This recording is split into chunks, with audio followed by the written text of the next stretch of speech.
اگلا چیپٹر ہم اسٹارٹ کریں گے الصوم فی ضوء القرآن، روزے قرآن مجید کی روشنی میں۔ مسئلہ نمبر 14، روزہ اسلام کے 5 فرائض میں سے ایک فرض ہے۔ آپ کو بتائے گئے تھے 5 فرائض کون کون سے ہیں؟ توحید، روزہ، نماز، حج، زکوٰۃ۔ ٹھیک ہے، یہ 5 فرائض ہیں۔ تو اسلام کے جو 5 ارکان ہیں وہ ہمیں دیگر مذاہب سے ممتاز بھی کرتے ہیں، اور روزہ قرب الہی کا ایک اہم ذریعہ ہے، اس لیے اسے اپنے اوپر بوجھ بھی نہ سمجھیے، اسے مشکل بھی نہ سمجھیے، یہ فرض ہے ہمارے اوپر۔ ٹھیک ہے، جن کے بغیر اسلام کیا ہے؟ کمزور ہے۔ اسلام کے معنی ہے مکمل سپردگی، یعنی اللہ کی اطاعت و فرمانبرداری کرنا، اپنی خواہشات کو اللہ تعالیٰ کے آگے جھکا دینا ہے۔ یہ ایک اہم رکن ہے، اگر ہم اس کو ترک کریں گے تو یہ اللہ تعالیٰ کی ناراضگی کا بھی سبب ہے۔ مسئلہ نمبر 15، روزے پہلی امتوں پر بھی فرض تھے، یعنی روزے پہلی امتوں پر بھی فرض کیے گئے تھے، جس کی کوئی نہ کوئی صورت تھی، اور اس کی تفصیلات ہم نہیں جانتے، اللہ تعالیٰ ہی بہتر جانتے ہیں۔ مسئلہ نمبر 16، روزے کا مقصد گناہوں سے بچنے اور نیکی پر چلنے کی تربیت دینا ہے۔ سورۃ البقرہ کی آیت نمبر 183 میں ارشاد ہے، یا ایھا الذین آمنوا کتب علیکم الصیام کما کتب علی الذین من قبلکم لعلکم تتقون۔ اے لوگوں جو ایمان لائے ہو، تم پر روزے فرض کر دیے گئے ہیں جس طرح تم سے پہلے انبیاء کے پیرووں پر فرض کیے گئے تھے، اس سے توقع ہے کہ تم میں تقوی کی صفت پیدا ہو۔ تو روزے سے ہمارے اندر کیا پیدا ہوگا؟ تقوی پیدا ہوگا۔ جیسے کہ ہم پیناڈول کی ٹیبلٹ لیتے ہیں، اس سے کیا ہوتا ہے؟ بخار اتر جاتا ہے، درد دور ہو جاتا ہے۔ ایسے ہی اگر ہم رمضان کے روزے رکھتے ہیں تو اس سے کیا ہوگا؟ ہمارے اندر تقوی پیدا ہوگا، اور ہمارے اندر قوت برداشت پیدا ہوگی، نفس پر کنٹرول آ جائے گا، گناہ چھوٹ جائیں گے، نیکی کی طرف رغبت بھی ہوگی ہماری۔ اور تقوی کس سے کہتے ہیں؟ محتاط زندگی گزارنا دنیا میں رہتے ہوئے۔ سورۃ الحجرات میں اللہ تعالیٰ فرماتے ہیں آیت نمبر 13 میں، ان اکرمکم عند اللہ اتقاکم، اللہ کے نزدیک تم میں سب سے زیادہ باعزت وہ ہے جو سب سے زیادہ ڈرنے والا ہے۔ کون ہے باعزت؟ جو ڈرنے والا ہے۔ تو اللہ سبحانہ و تعالیٰ کے نزدیک برتری کا جو معیار ہے وہ خاندان، قبیلہ، نسب نہیں، جو کہ یہ کسی کے اختیار میں بھی نہیں ہے۔ اللہ کے نزدیک برتری کا معیار کیا ہے؟ تقوی، جس کا اختیار کرنا ہم انسان کے ہاتھ میں ہے۔ تو انسان اپنے آپ کو گناہوں سے روکے، اور جو چیز بھی اسلام کے اندر ممنوع ہے، منع کی گئی ہے، ان سے اپنے آپ کو بچا کے بھی رکھنا ہے، اور اس چیز کی طرف جائے جو شریعت میں اجازت ہے، جس میں انسان کا دنیا اور آخرت دونوں کا فائدہ ہے۔ مسئلہ نمبر 17، رمضان کا مہینہ پانے والے ہر مسلمان پر پورے مہینے کے روزے رکھنے فرض ہے۔ اللہ سبحانہ و تعالیٰ نے ہمارے اوپر لازم قرار دیا ہے کہ ایک مہینے کے مسلسل روزے رکھنے چاہیے۔ روزہ ہر مسلمان پر، مرد و عورت پر، عاقل اور بالغ پر فرض ہے۔ ٹھیک ہے، اچھا، عاقل اور بالغ ہونا یہ شرط ہے۔ تو ہر صحت مند شخص جو کہ سفر میں نہ ہو اور روزہ رکھنے کی طاقت بھی رکھتا ہو تو وہ رمضان کے روزے رکھے گا انشاءاللہ۔ مسئلہ نمبر 18، مسافر اور مریض کو روزہ نہ رکھنے کی رخصت ہے۔ مسافر اور مریض کو روزہ نہ رکھنے کی رخصت ہے، لیکن رمضان کے بعد ان دنوں کی قضا ادا کرنی ضروری ہے۔ مسئلہ نمبر 19، مریض یا مسافر پر روزہ چھوڑنے کا کوئی کفارہ نہیں ہے۔ مسئلہ نمبر 20، رمضان کا مہینہ اللہ تعالیٰ کی خصوصی عبادت اور حمد و ثنا کرنے کا مہینہ ہے۔ سورۃ البقرہ کی آیت نمبر 185 میں اللہ تعالیٰ فرماتے ہیں، رمضان وہ مہینہ ہے جس میں قرآن نازل کیا گیا، جو انسانوں کے لیے سراسر ہدایت ہے اور ایسی واضح تعلیمات پر مشتمل ہے جو راہ راست دکھانے والی اور حق اور باطل کا فرق کھول کر رکھ دینے والی ہے۔ لہذا اب سے جو شخص اس مہینے کو پائے اس کو لازم ہے کہ اس پورے مہینے کے روزے رکھے، اور جو کوئی مریض ہو یا سفر پر ہو تو وہ دوسرے دنوں میں روزوں کی تعداد پوری کرے۔ اللہ تمہارے ساتھ نرمی کرنا چاہتا ہے، سختی کرنا نہیں چاہتا، اس لیے یہ طریقہ تمہیں بتایا جا رہا ہے تاکہ تم روزوں کی تعداد پوری کر سکو۔ اور جس ہدایت سے اللہ نے تمہیں سرفراز کیا ہے اس پر اللہ تعالیٰ کی کبریائی کا اظہار و اعتراف کرو اور شکر گزار بنو۔ اچھا، یہ آیت ہم پہلے پڑھ چکے ہیں، ٹھیک ہے، سورۃ البقرہ میں، اور اس کی پوری فکر آپ سب کو معلوم ہے الحمدللہ۔ تو رمضان جو ہے اسلامی مہینوں میں واحد مہینہ ہے جس کا نام قرآن پاک میں آیا ہے۔ اس آیت میں بتایا گیا ہے کہ مریض اور مسافر کے لیے رخصت باقی ہے۔ اللہ تعالیٰ فرماتے ہیں کہ تم میں سے کوئی بیمار ہو یا سفر پر ہو تو دوسرے دنوں میں اس کی گنتی پوری کر لے، یعنی بیمار اور مسافر کو رخصت دے دی گئی ہے کہ وہ بیماری یا سفر کی وجہ سے رمضان میں جتنے روزے نہ رکھ سکیں وہ بعد میں اس کی گنتی پوری کر سکتا ہے۔ ایسا کس لیے کہا گیا ہے؟ آسانی دینے کے لیے، کہ اللہ تعالیٰ آسانی چاہتے ہیں نا ہمارے ساتھ، آسانی دینے کے لیے کہا گیا ہے۔ اب مریض کیسا ہو؟ ایسا مریض ہو جو روزہ رکھے گا تو اس کا مرض بڑھ جائے گا تو اس کے لیے رخصت ہے۔ دوا وقت پر نہ لینے کی وجہ سے یا بھوکا پیاسا رہنے کی وجہ سے طبیعت خراب ہونے کا ڈر ہو تو پھر وہ روزہ چھوڑ سکتا ہے۔ اور مسافر سے مراد ایسا مسافر ہے جو قصر کرے گا۔ قصر جانتے ہیں کیا ہے؟ جو شخص اپنے شہر یا ملک کو چھوڑ کر جاتا ہے تو اب وہ اپنی نماز کو قصر کرتا ہے، یعنی ہاف کر لیتا ہے۔ یعنی جو نمازیں 4 فرض پر مبنی ہوتی ہیں، مثلا ظہر ہے، عصر ہے، عشاء ہے، یہ 4 فرض جو ہیں کس پہ شفٹ ہو جائیں گے؟ 2 فرضوں پر، ٹھیک ہے، 2 رکعتوں پر شفٹ ہو جائیں گے۔ لیکن فجر اور مغرب ایز اٹ از رہے گی، ایسے ہی رہے گی۔ اور سفر میں سنت موقدہ بھی ادا نہیں کی جاتی سوائے فجر کی 2 رکعت سنت کے، ٹھیک ہے، کیونکہ وہ کیا ہے؟ دنیا و ما فیہا سے بہتر ہے، اور وتر کے علاوہ، ٹھیک ہے، وہ وتر بھی آپ کو لازمی پڑھنے ہوتے ہیں۔ اب اگر ایسا سفر ہے جس میں روزہ رکھنے کی تنگی اتنی ہے جتنی کہ حضر میں ہے، حضر یعنی آپ اپنے علاقے یا شہر میں ہوتے ہیں یا اپنے گھر میں ہوتے ہیں، اتنی ہی تنگی ہے، تو پھر یہ آپ کے اوپر ہے، 2 آپشن ہیں آپ کے پاس کہ یا تو آپ روزہ رکھیں یا آپ نہ رکھیں، آپ کی مرضی ہے۔ اور یہ بھی ہو سکتا ہے کہ گھر کے مقابلے میں تھوڑی زیادہ مشقت ہوتی ہے سفر میں، نو ڈاؤٹ سفر میں مشقت تو ہے، تو اس میں بھی آپ روزہ نہ رکھیں تو بھی صحیح ہے۔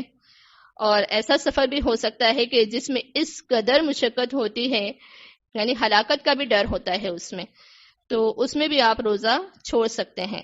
نبی اکرم صلی اللہ علیہ وسلم نے فرمایا ہے کہ میں یکسو یعنی گنجائش والا دین لے کر آیا ہوں، اسے بخاری نے روایت کیا ہے۔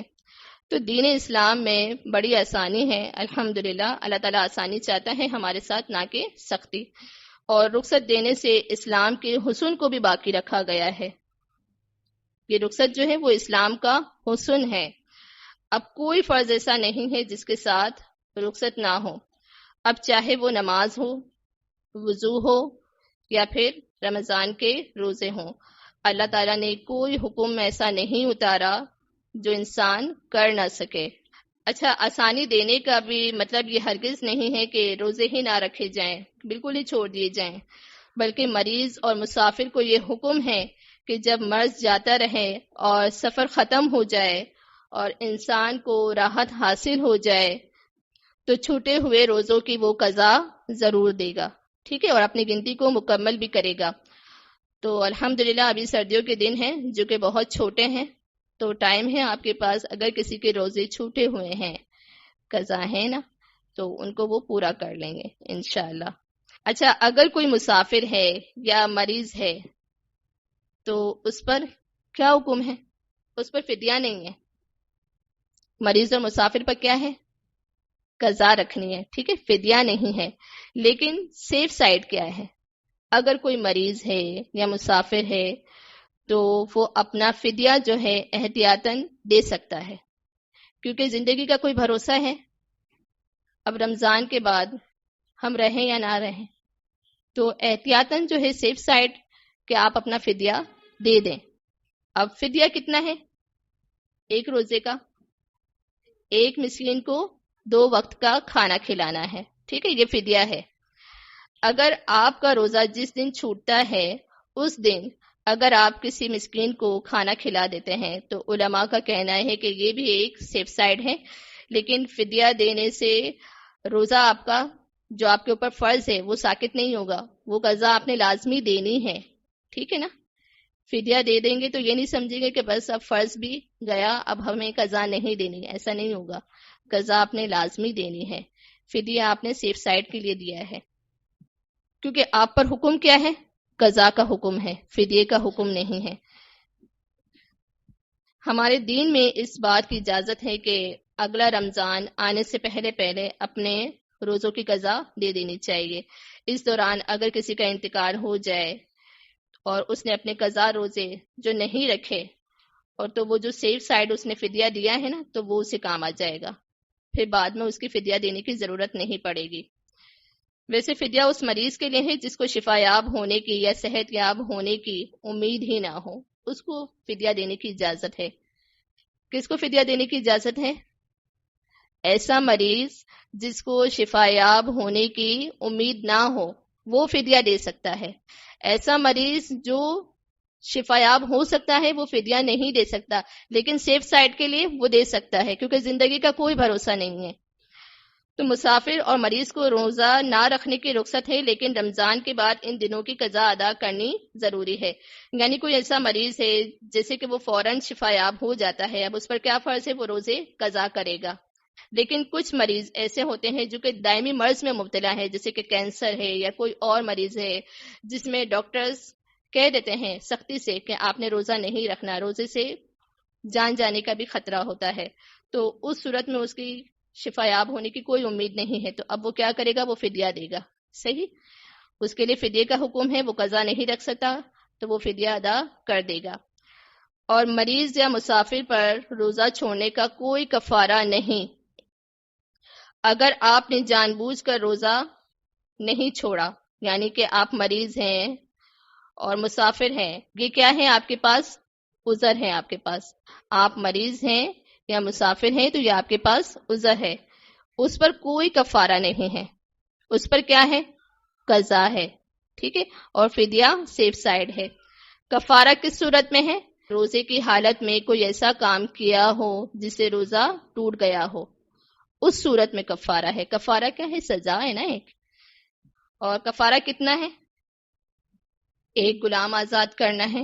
ٹھیک ہے، یا 2 ماہ کے مسلسل روزے رکھنے ہیں، یا 60 مسکینوں کو کھانا کھلانا ہے. یا کر کے بات کی گئی ہے. ٹھیک ہے، سب نہیں کرنا. کیا کریں گے؟ غلام آزاد کریں گے. غلام اب نہیں ہے اس دنیا میں. ٹھیک ہے، یہ سسٹم ختم ہو گیا. تو کیا کریں گے؟ 2 ماہ کے مسلسل روزے رکھیں گے، یا تو 60 مسکینوں کو کھانا کھلائیں گے. ٹھیک ہے، کوئی ایک کام کرنا ہے. ویسے تو دیکھا جائے کہ کوئی ایسی کفارے کی صورت ہی نہ بنے، کوئی ایسے کام ہی نہ کی جائے کہ جس سے ہمیں کفارہ دینا پڑے. 2 ماہ کے مسلسل روزے رکھنا یہ آسان ہے؟ نہیں ہے، تو سزا دی گئی ہے نا یہ، اسی لیے یہ کفارہ ہے. مسئلہ نمبر 21، رمضان المبارک میں رات کے وقت بیوی سے ہم بستری کرنا جائز ہے. مسئلہ نمبر 22، افطار سے لے کر صبح صادق کے طلوع ہونے تک کا وقت روزے کی پابندی سے مستثنی ہے. مسئلہ نمبر 23، دوران اعتکاف میں رات کے وقت بیوی سے ہم بستری کرنا منع ہے. سورۃ البقرہ کی آیت نمبر 187 میں اللہ سبحانہ و تعالیٰ فرماتے ہیں، تمہارے لیے روزوں کے زمانے میں راتوں کو بیویوں کے پاس جانا حلال کر دیا گیا ہے. وہ تمہارے لیے لباس ہیں اور تم ان کے لیے لباس ہو. اللہ تعالیٰ کو معلوم ہو گیا کہ تم لوگ چپکے چپکے اپنے آپ سے خیانت کر رہے تھے، مگر اس نے تمہارا قصور معاف کر دیا اور تم سے درگزر فرمایا. اب تم اپنی بیویوں کے ساتھ شب باشی کرو، اور جو لطف اللہ نے تمہارے لیے جائز کر دیا ہے اسے حاصل کرو، نیز راتوں کو کھاؤ پیو یہاں تک کہ تم کو سیاہ شب کی دھاری سے سپیدہ صبح کی دھاری نمایاں نظر آ جائے۔ تب یہ سب کام چھوڑ کر رات تک اپنا روزہ پورا کرو، اور جب تم مسجدوں میں معتکف ہو تو بیویوں سے مباشرت نہ کرو۔ یہ اللہ تعالیٰ کی باندھی ہوئی حدیں ہیں۔ کس کی باندھی ہوئی حدیں ہیں؟ اللہ تعالیٰ کی باندھی ہوئی حدیں ہیں۔ ان کے قریب بھی نہ پھٹکنا۔ اس طرح اللہ تعالیٰ اپنے احکام لوگوں کے لیے بصراحت یعنی وضاحت کے ساتھ بیان کرتا ہے۔ توقع ہے کہ وہ غلط رویے سے بچیں گے۔ یہ جو اللہ تعالیٰ کی باندھی ہوئی حدیں ہیں کہ اس کے قریب بھی نہیں جانا، ایک راستہ ہے جو کہ شراب خانے کی طرف جاتا ہے۔ اب اس راستے سے بھی آپ کو نہیں گزرنا، حرام ہے ہمارے لیے۔ تو رمضان کی راتوں میں بیویوں سے ہم بستری کرنا جائز ہے، ٹھیک ہے، جمع جائز ہے، اس کی اجازت دے دی گئی ہے۔ تو دن میں روزے کے دوران ہم بستری کی جا سکتی ہے؟ نہیں کی جا سکتی، منع ہے، ٹھیک ہے۔ پھر روزہ توڑنے والے تمام افعال سے بھی دن میں بچنا ہے، ٹھیک ہے۔ نہیں کریں گے تو پھر کیا ہو جائے گا؟ کفارہ دینا ہوگا اس کا۔ اچھا، اعتکاف میں بیٹھنے والوں کے لیے بھی جمع جائز نہیں ہے۔ رمضان کی راتوں میں جائز ہے نا، لیکن جو اعتکاف میں بیٹھ گیا اس کے لیے جمع جائز نہیں ہے، منع ہے۔ جمع ان امور میں سے ہے جن سے اعتکاف فاسد ہو جاتا ہے، ٹھیک ہے، وہ بھی روزے کی ایک حالت ہوتی ہے۔ اور جیسے کہ روزے کی حالت میں کھانے پینے اور جماع سے ممانعت ہے، اور یہ اللہ تعالیٰ کی مقرر کی ہوئی حدیں ہیں، تو ان کو توڑنے سے منع کیا گیا ہے، اور یہ بھی چیز کیا ہے؟ تقویٰ کا سبب ہے۔ روزہ دار کھانا پینا اور جماع وغیرہ اور ان تمام چیزوں کو چھوڑ دیتا ہے جنہیں وقتی طور پر اللہ تعالیٰ نے اس کے اوپر حرام قرار دیا ہے، جسے وہ اللہ کے قرب کا ذریعہ اور ثواب کی امید پر چھوڑ بھی دیتا ہے۔ تو وہ اپنے نفس کو، ایک روزے دار جو ہے وہ اپنے نفس کو تقویٰ کی تربیت دیتا ہے کہ وہ اللہ تعالیٰ کی نگرانی میں ہے، کہ اللہ تعالیٰ مجھے دیکھ رہے ہیں، اور اپنی خواہشات نفس کو پورا کرنے کی قدرت رکھنے کے باوجود بھی انہیں چھوڑ دیتا ہے کہ اللہ مجھے دیکھ رہا ہے، اور یہی کیا ہے؟ تقویٰ ہے۔ تو میاں بیوی کا تعلق قائم نہیں کیا جا سکتا، کب تک؟ فجر سے لے کر مغرب تک۔ مسئلہ نمبر 24، روزہ دار مردوں اور روزہ دار عورتوں کے لیے مغفرت اور اجر عظیم ہے۔ کس کے لیے مغفرت اور اجر عظیم ہے؟ روزہ دار مردوں اور روزہ دار عورتوں کے لیے، یعنی اجر میں دونوں برابر ہیں۔ ویسے درجہ کس کو دیا گیا ہے؟ زیادہ مرد کو دیا گیا ہے نا، لیکن عمل میں اگر کوئی عمل کرتا ہے، دونوں سیم عمل کرتے ہیں، تو دونوں اجر میں بھی برابر ہیں۔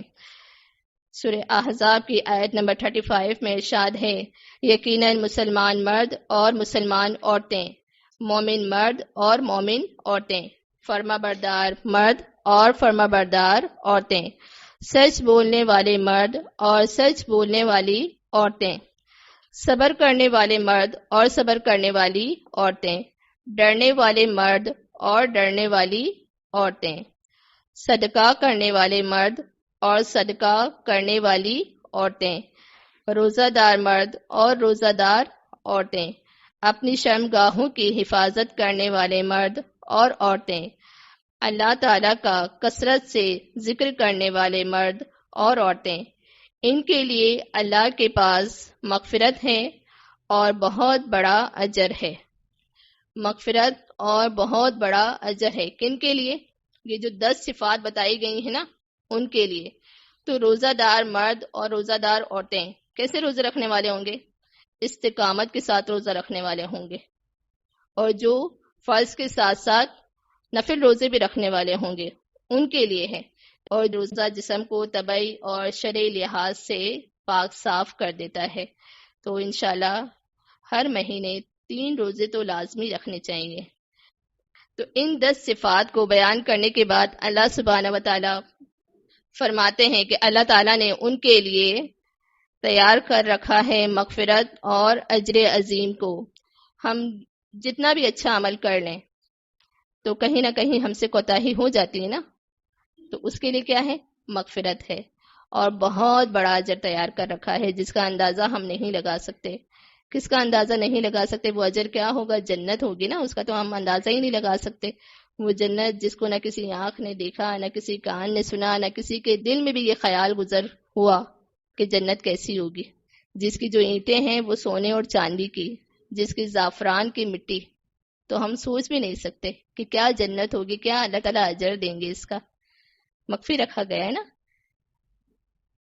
تو اللہ تعالیٰ سے دعا ہے کہ وہ ہمیں بھی یہ جو 10 صفات بتائی گئی ہیں ان میں شامل کرے. تو یہاں ہمارا یہ چیپٹر مکمل ہوتا ہے روزے قرآن مجید کی روشنی میں. اگلا چیپٹر سٹارٹ کریں گے، چاند دیکھنے کے مسائل. رؤیت الہلال، ہلال کہتے ہیں کہ پہلی رات کا چاند. پچھلی کلاسوں میں ہم نے رمضان اور روزے کے تعلق سے اس کے فضائل جانے تھے، جس کی وجہ سے رمضان کے مہینے اور روزے کی اہمیت بھی جاگتی ہے، اور پھر ایک انسان اچھے اعمال کی طرف رغبت بھی پاتا ہے، یعنی اچھے اعمال کرنے کی کوشش بھی کرتا ہے. جب فضیلت پتہ چل جاتی ہے نا تو انسان اچھے اعمال کی طرف جانے کی کوشش بھی کرتا ہے. اب ہم جن مسائل کے بارے میں پڑھیں گے ان کے بارے میں جاننے سے انسان کے عمل میں پختگی آتی ہے، تقویت آتی ہے، مضبوطی آتی ہے، اور جو بھی وہ عمل کرتا ہے وہ یقینی طور سے کرتا ہے، اس میں اسے کوئی شک نہیں ہوتا، اسے سارے مسئلے مسائل معلوم ہوتے ہیں.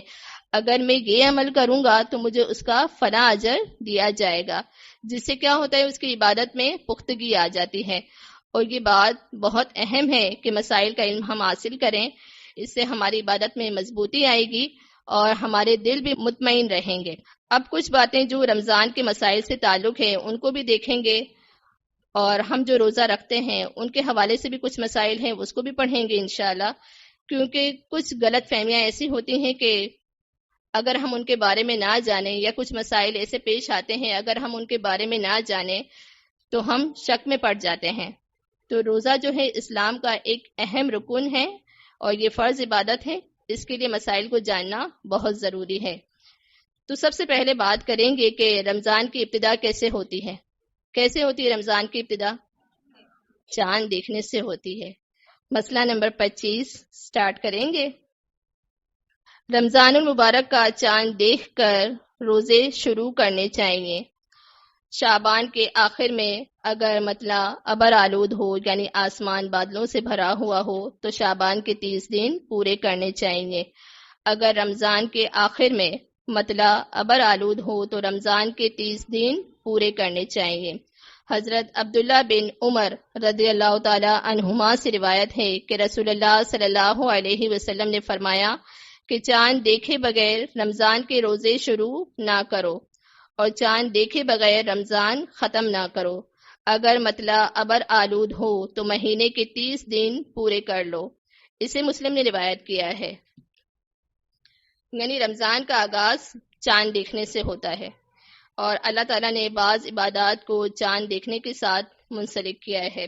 چاند دیکھنے کے تعلق سے وہ مسائل ہیں جن کے بارے میں عوام کو بات کرنے کی اجازت نہیں ہے، عوام کو نہیں پڑھنا چاہیے ان چیزوں میں. یہ مسائل کس کے ہیں؟ یہ خاص لوگوں کے ہیں، یعنی علماء کے ہیں، رؤیت ہلال کمیٹی کے ہیں، جو کہ چاند دیکھنے کے لیے بیٹھے ہوتے ہیں. تو عوام جو ہے خواہ خود کو اس مسئلے میں ڈال کر شک کا شکار ہو جاتی ہے، تو اس میں نہیں پڑھنا چاہیے. دیکھیں جب حکومت کی جانب سے اعلان ہو جائے نا کہ چاند نظر آ گیا ہے، یا رؤیت ہلال کمیٹی کی جانب سے اعلان ہو جائے کہ رمضان المبارک کا چاند نظر آ گیا ہے، تو ہم روزوں کو شروع کر سکتے ہیں، اور انہی کے اعلان پر ہم اپنے روزوں کو ختم بھی کر سکتے ہیں، یعنی کہ عید بھی منا سکتے ہیں. خواہ اگر ہم ان مسائل میں شامل ہوں گے تو بہت پھر مشکل ہو جائے گی. تو چاند دکھا ہے یا نہیں دکھا، اس میں بہت بحث ہوتی ہے، جو کہ ہم دیکھتے بھی ہیں کہ میڈیا پر کتنی بحث ہوتی ہے اس بارے میں. تو جو اس کے ذمہ دار ہے نا، ہمیں اس پر چھوڑ دینا چاہیے.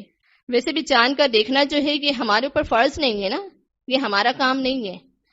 پہلے کے دور میں تھا کہ کوئی بھی اگر چاند دیکھتا تھا تو اس کی گواہی لے لی جاتی تھی، لیکن اب ماشاءاللہ سے میڈیا کا دور ہے تو بتا دیا جاتا ہے کہ چاند نظر آ گیا. ایک پوری کمیٹی بیٹھی ہوئی ہوتی ہے اس کے لیے.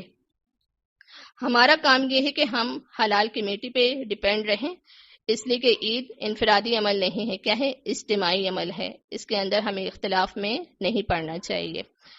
اگر آگے پیچھے بھی ہو جاتے ہیں نا کبھی تو کوئی بات نہیں، خواہ کے جھگڑے سے بچنا چاہیے. اعلان ہو جائے گا تو ہم روزہ رکھ لیں گے، اور اگر اعلان نہیں ہوگا تو ہم انتظار کر لیں گے چاند کا. اب شعبان کا مہینہ جو ہے ابر آلود ہو، یعنی شعبان کے مہینے کے آخری تاریخیں ابر آلود ہوں، یعنی موسم بارش والا ہو اور چاند دیکھنا ممکن نہ ہو، تو 30 دن پورے کرنے چاہیے. کس کے؟ شعبان کے. ٹھیک ہے، اور اس کے بعد رمضان شروع کر لیں گے. سیدھی سی بات ہے. اور یہی معاملہ ہم رمضان کا بھی کریں گے. رمضان میں اگر موسم ابر آلود ہو تو رمضان کے 30 دن پورے کریں گے، پھر بعد میں انشاءاللہ ہم عید کریں گے. اچھا، اب لوگ کیا کرتے ہیں کہ کل رمضان شروع ہو رہا ہے یا نہیں ہو رہا، اس سے بچتے ہوئے لوگ احتیاطاً یعنی شک کی بنا پر روزہ رکھ لیتے ہیں. تو کیا ایسا روزہ رکھنا جائز ہے؟ جائز نہیں ہے.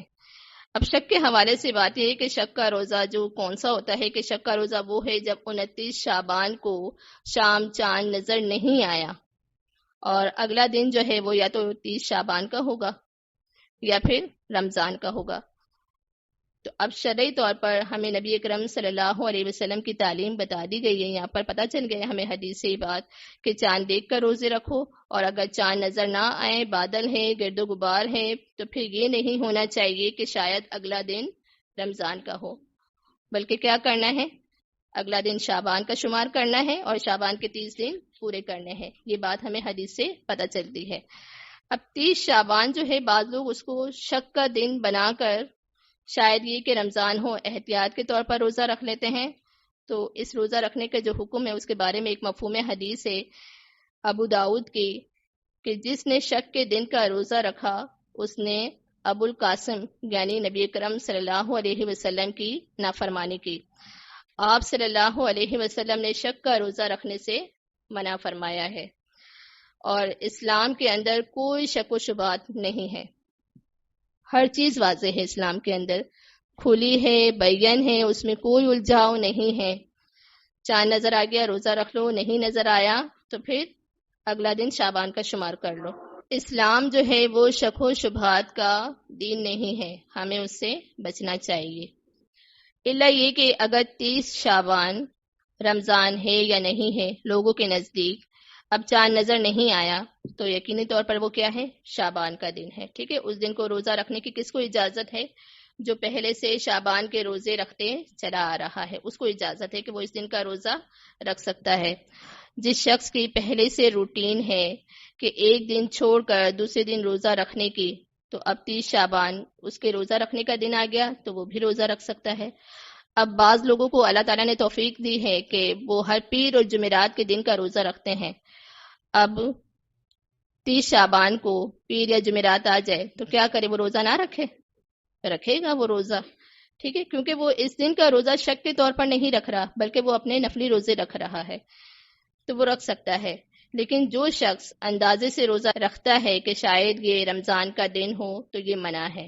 تو کیا یوم شک کا روزہ رکھنا جائز ہے؟ نہیں جائز. شک کا دن کون سا ہے؟ 30 شعبان. ٹھیک ہے، اتنا کلیئر ہے آپ کو؟ اچھا، ہمیں کیسے معلوم ہوگا کہ رمضان کا مہینہ اسٹارٹ ہو گیا ہے؟ کیسے معلوم کرتے ہیں؟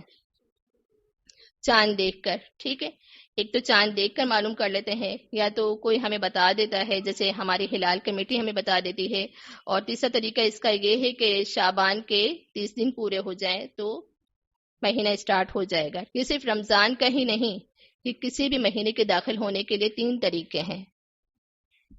تو آج انشاءاللہ ہم اپنا لیسن یہیں تک رکھیں گے، چاند دیکھنے کے مسائل میں مسئلہ نمبر 26 تک.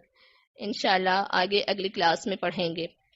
وآخر دعوانا ان الحمدللہ رب العالمین. سبحان ربک رب العزت عما یصفون وسلام علی المرسلین والحمدللہ رب العالمین. الہی آمین.